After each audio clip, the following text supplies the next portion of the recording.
Hey Rebel Rouser, I'm Alan Voivod, and this is Star Wars 7x7, your daily dose of Star Wars joy, and thank you so much for joining me for it. So we're continuing our look at the story mode of Star Wars Squadrons. This is our 9th episode in the series of it, and we are back with the ISD Overseer. If you'll recall from our previous discussion, they jumped into hyperspace to escape the Starhawk, which had a tractor beam hold on them, like a really strong hold, like dragged them into a nearby asteroid and did crazy damage, and they just panic jumped out of the system. Well, the pilot Frisk from Vanguard Squadron thought that, yeah, that was the end of them and they would be done, but of course it wasn't going to be. So they end up somewhere in the outer rim near the Remetic system. And this is a nod to the old video game Star Wars TIE Fighter. The Remetic system appeared in that game. This is the first time that the Remetic system has been mentioned in the current canon, and to date the only time it was recanonized basically for Star Wars Squadrons, which is very fun, and also just that it has that history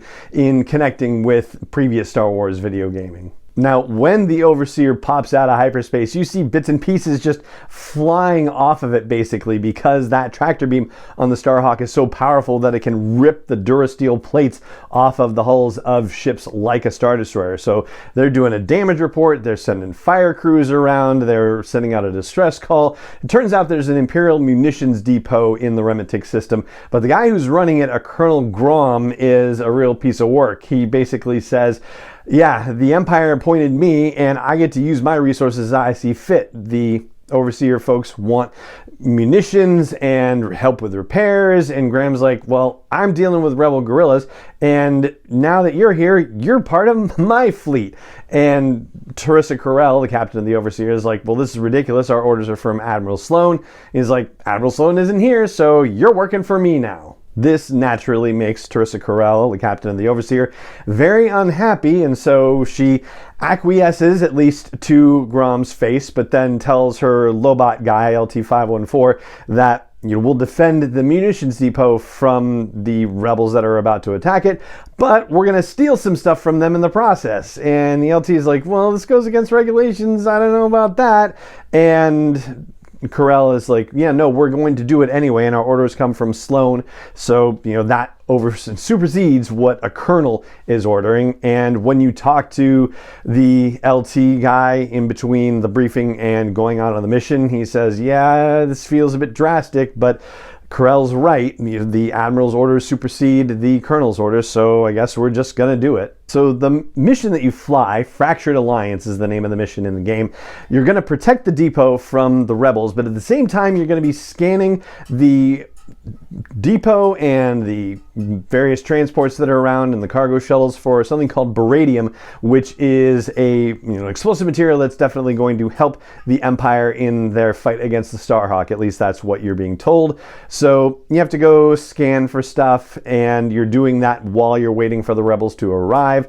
There's one of the pilots, Shen, who says that there was a Jabess incursion where they used baradium against the rebels that were there, which basically incinerated them. So yeah, that's pleasant. And this business about a Jabess incursion, we don't know what the details of that are. It hasn't been told to us in canon storytelling, but it has been referenced in one other place, and it also involves Inferno Squad. So here's another nod to them again. In the novel Battlefront 2 Twilight Company, there is a reference to this Jabess incursion. Apparently, Iden Versio and Del Mico were a part of whatever that incident was, and I guess this pilot, Shen, was also involved in it too. So it's a fascinating little tie-in. But Shen gives you the clue that there were certain types of cargo shuttles that were transporting baradium for that mission, and so maybe those are the kinds of shuttles you should be looking for while you're scanning the depot trying to find baradium to steal.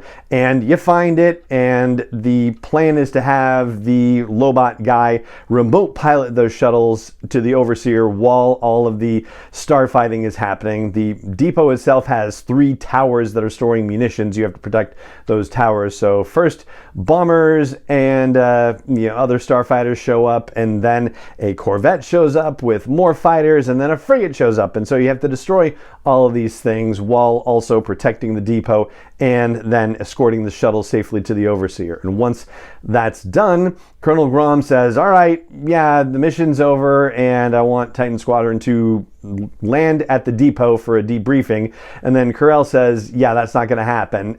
And Graham's like, no, you're mine now. You're staying with me. And she says, nope, I've got what I came here for, and now we're booking it. We're out of here. So another part of this mission, actually, that I didn't mention is that you have to make sure that you protect the depot, because if they blow it up, then the munitions are gone, and then the rebels are still kicking around and can attack the Overseer, which is currently undergoing repairs. And so you need to keep the rebels engaged so that way the Overseer can complete its repairs, get the beryllium, and then get out of the Remetic system. And naturally, just as they're leaving, Grom is like, you'll pay for this. I'll make you pay for this, I promise. And that is what happens in the Fractured Alliance mission. So that's what I've got for you on today's episode of the podcast. If you enjoy the podcast, I hope you'll consider sharing it with friends that you know that like Star Wars, whether in real life or on social media. I hope you'll rate and review the podcast on your favorite app of choice, and I hope you'll consider hitting the subscribe button or the follow button, whichever one pops up on your favorite app of choice. And it just remains for me to say thank you so much for joining me for this episode, as always, and may the Force be with you wherever in the world you may be. 7x7 is not endorsed or sponsored yet by Lucasfilm Limited, Disney, or 20th Century Fox, and is intended for entertainment and information purposes only. Star Wars, the Star Wars logo, all names and pictures of Star Wars characters, vehicles, and any other Star Wars related items are registered trademarks and/or copyrights of Lucasfilm Limited, or their respective trademark and copyright holders. May the Force be with them. All original content is copyrighted by Star Wars 7x7. We hope you love it.